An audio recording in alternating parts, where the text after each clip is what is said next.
Assalamualaikum warahmatullahi wabarakatuh. Di sini kelompok F akan membahas materi mengenai gelombang mekanik dan gelombang elektromagnetik.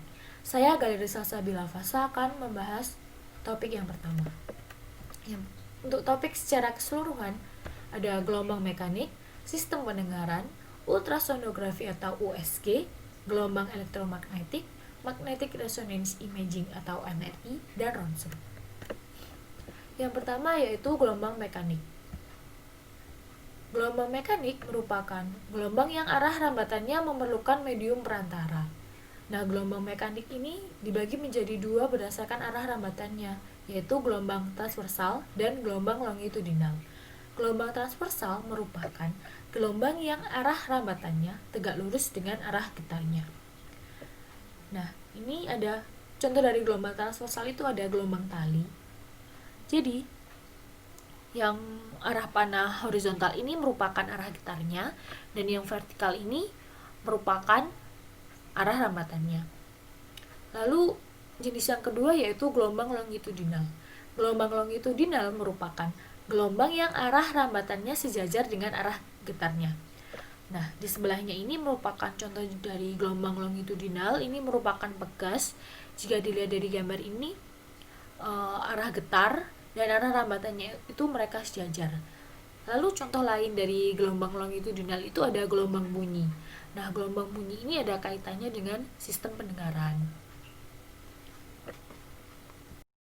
Nah, jadi gelombang bunyi ini ada hubungannya dengan sistem pendengaran. Gelombang bunyi sendiri merupakan gelombang longitudinal yang terjadi karena perapatan dan perenggangan dalam suatu media. Nah, berdasarkan jangkauan frekuensinya ini, gelombang bunyi dibedakan menjadi 3, yaitu gelombang infrasonik, gelombang sonik, dan gelombang ultrasonik.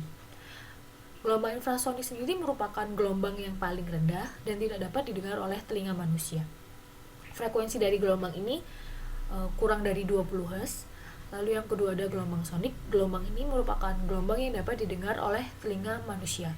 Frekuensinya sekitar 20 Hz sampai 20 kHz. Yang ketiga ada gelombang ultrasonik. Gelombang ultrasonik ini merupakan gelombang yang paling tinggi dan tidak dapat didengar oleh telinga manusia. Frekuensinya itu lebih dari 20 kHz. Kemudian jika membahas sistem pendengaran, kita tentunya membahas telinga. Telinga sendiri merupakan alat penerima gelombang bunyi atau gelombang suara yang kemudian gelombang bunyi ini diubah menjadi impuls pulsa listrik dan diteruskan ke korteks pendengaran melalui saraf pendengaran. Telinga ini itu juga merupakan keseimbangan bagi tubuh kita, pusat keseimbangan. Lalu telinga ini itu fungsinya mentransmisikan gelombang bunyi ke otak. Nah, telinga ini dibagi menjadi 3 bagian utama, yaitu telinga luar, telinga tengah, dan telinga dalam. Berdasarkan gambar ini, telinga luar itu ada di sebelah sini, telinga tengah ada di tengah sini, dan yang ketiga ada telinga dalam. Untuk telinga luar itu terdiri dari daun telinga dan saluran telinga atau kanal. Nah, kanal sendiri ini itu merupakan bagian utama dari telinga luar. Kanal ini itu berfungsi meningkatkan sensitivitas telinga dan menangkap gelombang bunyi. Lalu untuk telinga tengah ini tuh berfungsi sebagai pengubah gelombang bunyi yang ditangkap telinga luar untuk menjadi getaran. Bagian utama dari telinga tengah ini tuh disebut osikulus. Jadi osikulus ini yang merubah gelombang bunyi menjadi getaran. Lalu yang ketiga ada telinga dalam. Bagian utama dari telinga dalam yaitu koklea. Koklea ini berfungsi mengubah getaran dari osikulus tadi menjadi impuls dan meneruskannya melalui saraf menuju otak. Nah, selanjutnya kita akan membahas mengenai gangguan pendengaran. Gangguan pendengaran sendiri ini merupakan ketidakmampuan seseorang untuk mendengar karena beberapa hal yang mengganggu telinganya. Yang pertama ada radang telinga. Radang telinga ini itu disebabkan virus atau bakteri. Gejalanya ada sakit pada telinga, demam, dan pendengarannya berkurang. Yang kedua ada labirintitis. Labirintitis ini tuh disebabkan oleh infeksi gegar otak, dan alergi. Gejalanya yaitu telinga berdengung, mual, muntah, vertigo, dan berkurangnya pendengaran. Lalu ada otematoma. Otematoma ini merupakan gangguan pada tulang rawan telinga yang diselingi dengan pendarahan internal serta pertumbuhan jaringan telinga yang kelainan ini diakibatkan oleh hilangnya aurikel dan kanal auditoris di lahir. Lalu ada perikondritis. Perikondritis ini merupakan infeksi pada tulang rawan atau telinga luar yang terjadi akibat cedera, gigitan serangga maupun pemecahan bisul dengan sengaja. Lalu ada penyumbatan. Penyumbatan ini itu biasanya ada di telinga bagian luar. Ini tuh biasanya dari kotoran-kotoran. Penyumbatan itu menyebabkan gatal-gatal pada telinga, nyeri, serta tuli yang bersifat sementara. Nama saya Zumratul Adawiyah. Saya akan menjelaskan mengenai ultrasonografi atau USG. Ultrasonografi adalah alat diagnostik non-invasif menggunakan gelombang suara dengan frekuensi tinggi di atas 20.000 Hz untuk menghasilkan gambaran struktur organ di dalam tubuh. Manusia dapat mendengar gelombang suara dari 20 hingga 20.000 Hz. Gelombang suara yang digunakan untuk diagnostik antara 2,5 hingga 14 kHz. Nah, ultrasonografi ini memanfaatkan gelombang ultrason, di mana sifat dasar dari ultrason itu yang pertama, sangat lambat bila melalui media yang bersifat gas, dan sangat cepat bila melalui media yang bersifat padat. Nah, semakin padat suatu media, maka semakin cepat kecepatan suaranya. Kemudian sifat dasar yang selanjutnya yaitu apabila melalui suatu media, maka akan semakin terjadi atenuasi. Atenuasi itu pelemahan sinyal yang disebabkan oleh jarak. Selanjutnya yaitu komponen dari USG. USG terdiri dari transducer. Transducer adalah komponen USG yang ditempelkan pada bagian tubuh yang akan diperiksa. Misalnya, dinding dada untuk memeriksa paru-paru dan dinding perut untuk memeriksa kehamilan. Di dalam transducer, ini terdapat kristal yang digunakan untuk menangkap gelombang. Gelombang yang ditangkap di sini masih dalam bentuk gelombang akuistik, yaitu gelombang pantul. Sehingga fungsi dari kristal ini adalah untuk mengubah gelombang tersebut menjadi gelombang elektronik yang dapat dibaca oleh komputer yang nantinya akan diterjemahkan dalam bentuk gambar. Nah, bentuk-bentuk transducer seperti pada gambar di sini. Komponen yang kedua yaitu monitor. Monitor ini yaitu layar yang digunakan untuk menampilkan bentuk gambar dari hasil pengolahan data komputer. Pada awal penemuan USG, monitor yang digunakan masih dalam bentuk tabung yang besar. Seiring dengan perkembangan teknologi, sekarang monitor yang digunakan bentuknya itu kecil dan tipis. Komponen yang ketiga yaitu mesin USG. Mesin USG ini merupakan pusat pengolah data. Kalau di komputer seperti CPU. Nah, fungsi dari mesin USG ini untuk mengolah data yang diterima dalam bentuk gelombang dan mengubah gelombang menjadi gambar. Selanjutnya yaitu prinsip kerja alat USG. Prinsip kerja alat USG memantulkan gelombang suara. Gelombang suara yang dikeluarkan oleh transducer memiliki panjang gelombang 2,5 hingga 14 kHz. Setelah gelombang suara tersebut terkena suatu objek, nah objeknya ini adalah organ tubuh manusia, maka pantulan gelombang suara tersebut akan diterima kembali oleh transducer dan diproses oleh mesin USG. Disinilah terjadi proses pengolahan data. Kemudian data tersebut akan ditayangkan pada monitor dalam bentuk gambar. Assalamualaikum warahmatullahi wabarakatuh. Perkenalkan, nama saya Dena Dineng Aryani, perwakilan dari kelompok F. Di sini saya akan menjelaskan tentang gelombang elektromagnetik. Gelombang elektromagnetik adalah gelombang yang dihasilkan dari perubahan medan magnet dan medan listrik secara berurutan. di mana arah getar vektor medan listrik dan medan magnet saling tegak lurus. Gelombang ini tidak memerlukan media rambat. Selain itu, gelombang elektromagnetik merupakan jenis gelombang transversal. Hal inilah yang menyebabkan radiasi matahari dapat masuk ke permukaan bumi. Selain itu, gelombang elektromagnetik juga dapat mengalami pemantulan, difraksi, polarisasi, interferensi, serta pembiasan.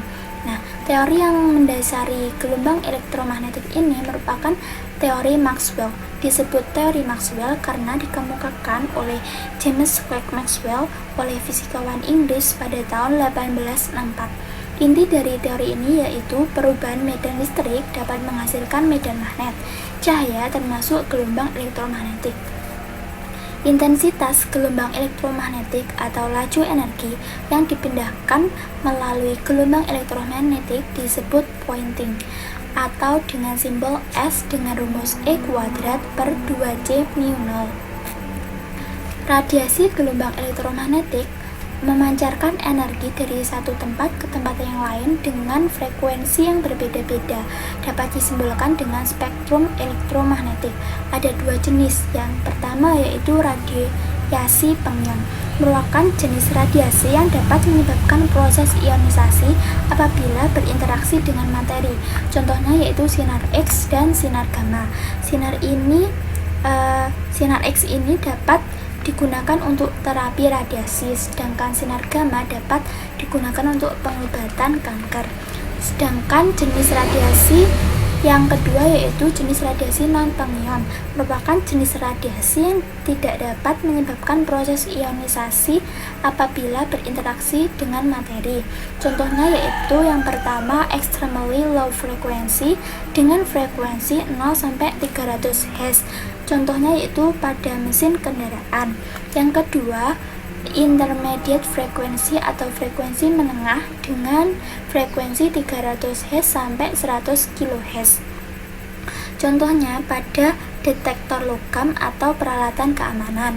Yang ketiga yaitu radio frekuensi, merupakan contohnya pada telepon genggam, TV, dan pemancar sinyal radio dengan frekuensi 100 kHz sampai 300 GHz.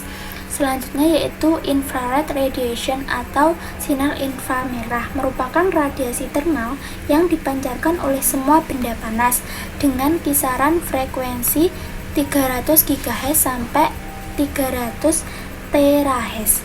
Selanjutnya yaitu visible light atau cahaya tampak, disebut juga dengan cahaya putih yang tersusun dari 7 warna, Magikuhibinyu atau kita sebut dengan pelangi. Nah, cahaya ini, sinar ini memiliki panjang gelombang yang berbeda-beda. Panjang gelombang yang terpanjang dimiliki oleh cahaya merah, dan cahaya ungu merupakan cahaya yang memiliki panjang gelombang terpendek.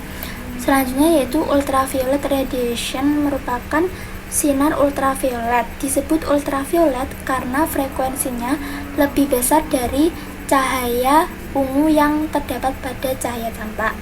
Nah, selanjutnya yaitu dampak kesehatan. Dampak kesehatan ada dua, yaitu efek akut dan efek kronis. Efek akut ini merupakan efek yang terjadi pada waktu yang relatif singkat. Contohnya sindrom hemopoietik, sindrom gastrointestinal, dan sindrom saraf pusat.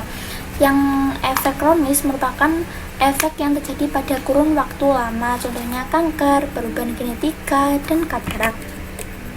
Crampton mengatakan bahwa mekanisme yang paling mungkin pengaruh elektromagnetik terhadap kesehatan adalah adanya perubahan keseimbangan kadar radikal bebas dalam sistem biologis. Kita tahu bahwa gelombang elektromagnetik adalah gelombang yang dipengaruhi oleh medan magnet dan medan listrik yang menghasilkan energi radiasi. Nah, energi ini dapat diserap oleh tubuh kita sehingga akan menyebabkan penambahan energi dalam tubuh yang akan menyebabkan mempengaruhi temperatur dalam tubuh manusia.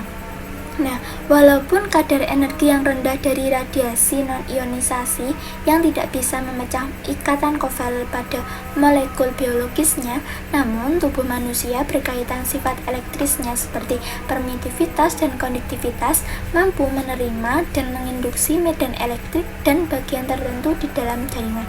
Jadi intinya gelombang elektromagnetik ini berdampak dalam tubuh manusia. Nah, salah satu contohnya yaitu ponsel. Ponsel merupakan salah satu sumber radiofrekuensi. Efeknya yaitu perubahan homeostatis atau biasa disebut dengan stres. Nah, mekanismenya seperti ini. EMF mempengaruhi tubuh manusia dengan berbagai cara. Yang pertama yaitu mempengaruhi sel beta dengan menginduksi sintesis dan pelepasan granul insulin. Yang kedua, medan magnetik mempengaruhi sekresi insulin dengan menyebabkan modifikasi influx CA2+ lewat kanal CA12. Yang terakhir yaitu juga mempengaruhi peningkatan sekresi insulin melalui peningkatan glukosa darah.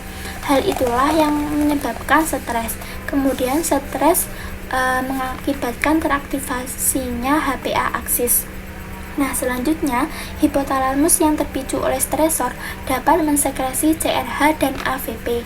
CRH dan AVP ini merupakan salah satu hormon yang dihasilkan oleh hipotalamus. Selanjutnya, hal tersebut akan menstimulasi korteks adrenal untuk mensekresi kortisol, sehingga menyebabkan peningkatan glukosa.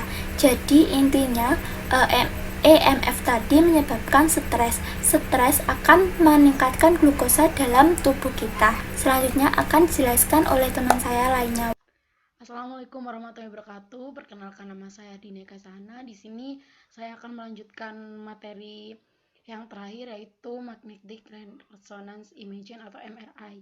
Nah, MRI sendiri adalah suatu alat kedokteran di bidang pemeriksaan diagnostik radiologi yang menghasilkan rekaman gambar potongan penampak tubuh atau organ manusia dengan menggunakan medan magnet berkekuatan antara 0,064 sampai 1,5 Tesla. Nah, alat MRI sendiri berupa suatu tabung berbentuk bulat dari magnet yang besar. Penderitanya nanti akan berbaring di tempat tidur yang dapat digerakkan ke dalam magnet. Nah, selanjutnya, secara garis besar, instrumen MRI sendiri terdiri dari sistem magnet yang berfungsi membentuk medan magnet, kemudian sistem pencitraan yang berfungsi untuk membentuk citra yang terdiri dari 3 buah kumparan koil, yaitu ada gradient coil X, ini untuk membuat citra potongan sagittal, kemudian gradient coil Y untuk membuat citra potongan koronal, dan yang terakhir gradient coil Z untuk membuat citra potongan aksial. Selanjutnya ada sistem frekuensi radio yang berfungsi membangkitkan dan memberikan radio frekuensi serta mendeteksi sinyal. Selanjutnya ada sistem komputer berfungsi untuk membangkitkan sekuens pulsa, mengontrol semua komponen alat MRI dan menyimpan memori beberapa citra. Dan yang terakhir, sistem percetakan citra ini berfungsi untuk mencetak gambar pada film ronsen untuk menyimpan citra. Nah, selanjutnya ada beberapa jenis pemeriksaan MRI sesuai dengan organ. Nah, bisa dilihat misalnya ada pemeriksaan kepala, pemeriksaan otak, pemeriksaan tulang belakang, pemeriksaan muskuloskeletal, dan pemeriksaan abdomen. Nah, selanjutnya kita masuk pada materi ronsen. Ronsen atau sinar X adalah salah satu bentuk dari radiasi elektromagnetik dengan panjang gelombang berkisaran antara 10 nanometer sama dengan frekuensi dalam rentang 30 petahertz sampai 30 ekstrahertz dan memiliki energi dalam rentan 100 IF sampai 100 kF. Nah, selanjutnya di sini ada teknik radiografi, adalah salah satu teknik diagnosa di mana sumber sinar X ditembus ke bagian tubuh pasien yang akan diperiksa dengan kondisi penyinaran tertentu. Kemudian selanjutnya ada tahap biologis yang dapat mempengaruhi sel secara individual dalam berbagai segi, antara lain dapat menyebabkan kematian sel, terhambat dan tercegahnya pembelahan sel, dan perubahan terhadap sel yang terbawa oleh sel anak. Sekian, terima kasih presentasi dari kelompok kami. Apabila ada salah mohon dimaafkan. Wassalamualaikum warahmatullahi wabarakatuh.